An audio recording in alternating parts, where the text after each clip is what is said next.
નમસ્કાર, આપ સૌનું ફરી એકવાર ભક્તિની વાતું ચેનલમાં સ્વાગત છે। આજે આ વાર્તામાં અમે તમારા માટે મા તુલસીની એક બહુ જ સુંદર કથા લઈને આવ્યા છીએ। એક સમયની વાત છે। એક ગામમાં એક બ્રાહ્મણ પોતાની પત્ની, બહેન અને દીકરી સાથે રહેતો હતો। તેની બહેને તુલસી પૂજનનું નિયમ લીધું હતું। તે સવાર સાંજ તુલસીના છોડમાં ઘીનો દીવો પ્રગટાવતી હતી અને તુલસીને જળ અને દૂધથી સિંચતી હતી। તેના તુલસી પૂજનથી તેની ભાભી બહુ જ નારાજ રહેતી હતી અને કહેતી હતી કે તારા લગ્નમાં તને હું આ તુલસી જ આપીશ।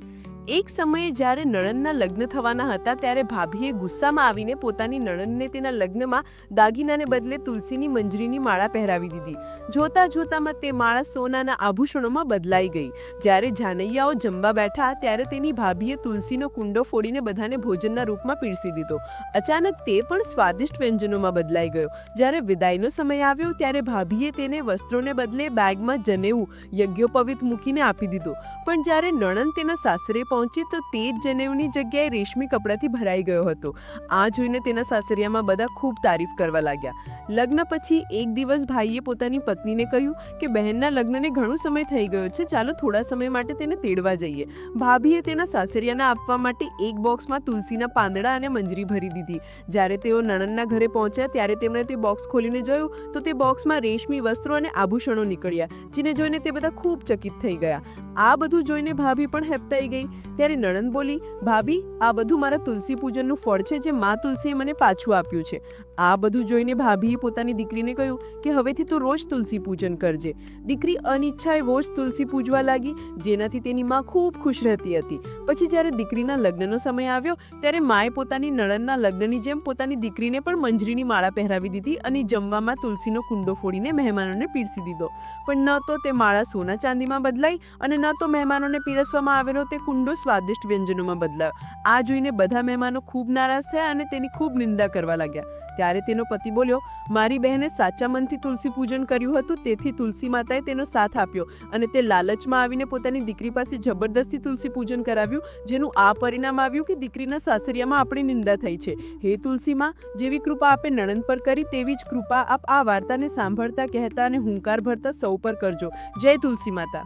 તુલસી વિવાહ પૂજન વિધિ।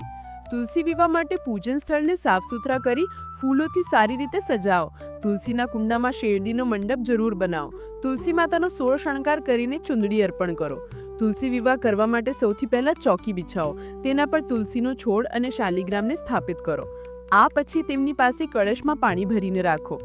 તુલસી અને શાલિગ્રામ પર ગંગાજળ છાંટીને ઘીનો દીવો પ્રગટાવો। આ પછી તેમને બંનેને રોલી અને ચંદનનો ટીકો લગાવો।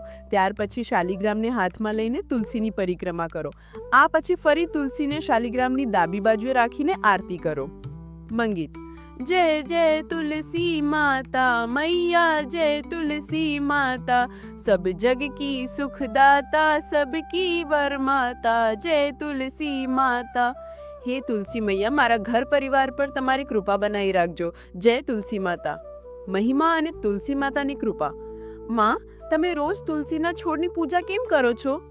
મહિમા, તુલસી માતા આપણી સૌની માં છે અને તે આપણા દરેક દુઃખમાં મદદ કરે છે। તેથી જીવનમાં ક્યારે પણ જો તમે પોતાની જાતને એકલી અનુભવો તો તુલસી માતાને યાદ કરજો, તે હંમેશા તમારી રક્ષા કરશે। અરે જાનકી, બસ છૂટી જશે પછી સાંજ સુધી રાહ જોવી પડશે। મહિમા, મને આવતા 2 થી 3 દિવસ લાગી જશે। મારા ગયા પછી તુલસી મૈયાની દેખભાલ સારી રીતે કરજે અને ચાચી જે કહે તેમની વાત માનજે। જો બાપુની દવા વૈદ્યએ જલ્દી બનાવી દીધી તો અમે જલ્દી પાછા આવીશું। માં, તમે ચિંતા ન કરો, હું તુલસી મૈયાની પૂરી દેખભાળ કરીશ। તમે બાપુ સાથે આરામથી જાઓ। સુમિન, આ મારી તિજોરીની ચાવીઓ રાખી લો, તેમાં મારા બધા દાગીના રાખેલા છે। ચાવી સાથે લઈ ગઈ તો ક્યાં ખોવાઈ ન જાય। અરે અરે, કોઈ વાત નહીં ભાભી, તમે આરામથી જાઓ, હું પાછળથી મહિમાને કોઈ પરેશાની નહીં થવા દઉં। મહિમાની માં જાનકી તુલસી માતાની ખૂબ પૂજા કરતી હતી, તેથી તે જતી વખતે તુલસી માતાની પૂજાની બધી દેખભાળ મહિમાને સોંપી જાય છે। પણ વિધિનો વિધાન કંઈક હજુ જ લખાયેલું હતું। જે બસમાં મહિમાના માતા પિતા જઈ રહ્યા હતા તે બસનો અકસ્માત થયો અને હાદસામાં મહિમાના માતા પિતા મૃત્યુ પામ્યા। મહિમાનો તેના કાકા કાકી સિવાય આ દુનિયામાં બીજું કોઈ ન હતું। મહિમા દીકરી, રડીશ નહીં, જો તારા કાકાજી તારી સાથે છે ને, હું પણ તો તારા પિતા જેવો જ છું ને। તું અહીં બેસ, હું તારા માટે ગરમ ગરમ જલેબી લઈને આવું છું, ઠીક છે? તને સારી લાગે છે ને? અરે, પાગલ થઈ રહ્યા છો કે શું? આ અપશુકન માટે કંઈ પણ લાવવાની જરૂર નથી. પોતાના મા બાપને ખાઈ ગઈ છે. હવે આ જલેબી ખાઈને શું કરશે? જે ઘરમાં સૂકું સૂકું પડ્યું છે તે જ ખાવા દો આને. વધારે માથે ચડાવવાની જરૂર નથી. પોતાની પૂજી દીકરી વિશે તો આટલું ક્યારે નથી વિચારતા. ચાચી, મને ભૂખ નથી. તમે મને તે રોટલી આપી દો, હું તે ખાઈ લઈશ. પહેલાં હું તુલસીમાં દીવો પ્રગટાવી દઉં. સાંજનો સમય થઈ રહ્યો છે. માં હંમેશા સંધ્યાના સમયે તુલસીમાં દીવો પ્રગટાવતી હતી અને તે મને કહીને ગઈ હતી કે હું સવાર સાંજ તુલસી માતાની સેવા કરું. પોતે તો તારી માં ઉપર ચાલી ગઈ અને તારા પર આ કામ છોડીને ગઈ છે. ઘરના કામ પહેલાં પૂરા કર, પછી તુલસીમાં દીવો પ્રગટાવજે. મહિમા સાંજનું ભોજન બનાવે છે. બધું કામ પૂરું કરીને તે તુલસીમાં દીપક પ્રગટાવે છે અને ત્યાં જ તુલસી માતાની પાસે બેસીને રડવા લાગે છે. તુલસી મૈયા, માં કેમ ચાલી ગઈ? મા બાપુ વિના દિલ નથી લાગતું. હું તેમના વિના બહુ ઉદાસ છું. મને ઊંઘ પણ નથી આવતી. માં કહેતી હતી કે તમે તો સૌની માં છો. માં, મને બહુ ડર લાગે છે. તમે મારી સાથે રહેશો ને? મહિમા આંગણામાં બેસીને રડી રહી હતી ત્યારે તેને તુલસીના છોડમાંથી અવાજ આવે છે. મહિમા, ડરીશ નહીં. જ્યાં સુધી હું તારી સાથે છું તારો કોઈ પણ વાળ વાંકો નહીં કરી શકે. દીકરી, તું બિલકુલ ચિંતા ન કર. તને જ્યારે પણ કોઈ પરેશાની હોય તું મને યાદ કરી લેજે. હું તારી મદદ માટે આવી જઈશ. તુલસીમાં, આ અવાજ તો તુલસી મૈયાના છોડમાંથી આવી રહ્યો છે. એનો મતલબ તુલસી મૈયા સુધી મારી પ્રાર્થના પહોંચી ગઈ છે. મૈયા, હવે હું બિલકુલ નહીં ડરું. હું જાણું છું કે તમે મારી સાથે છો. મહિમા તુલસી માતાનો અવાજ સાંભળીને ખુશ થઈ જાય છે. તેને ખાતરી હતી કે તુલસી માતાના આશીર્વાદ તેની માના રૂપમાં તેની સાથે હતા. પણ મહિમાની કાકીના સ્વભાવમાં બહુ અંતર આવી ગયો હતો. તે તો બસ એ જ ઈચ્છતી હતી કે જે પણ દાગીના મહિમાની માં તેને આપી ગયા હતા તે દાગીના હડપી લે. પણ માં તુલસીના હોવા છતાં આવું ક્યારે ના થઈ શકે. આ બધા દાગીના ચૂપચાપ સંદૂકમાં છુપાઈ દઉં છું અને કોઈક દિવસ મોકો જોઈને બધા દાગીના વેચી દઈશ અને પૈસા પોતાની પાસે ભેગા કરીને રાખી લઈશ. જો પૂછશે તો કહી દઈશ કે ચોર ચોરી કરીને લઈ ગયો છે. મહિમાની કાકી બધા દાગીના સંદૂકમાં બંધ કરીને તાળું લગાવી દે છે.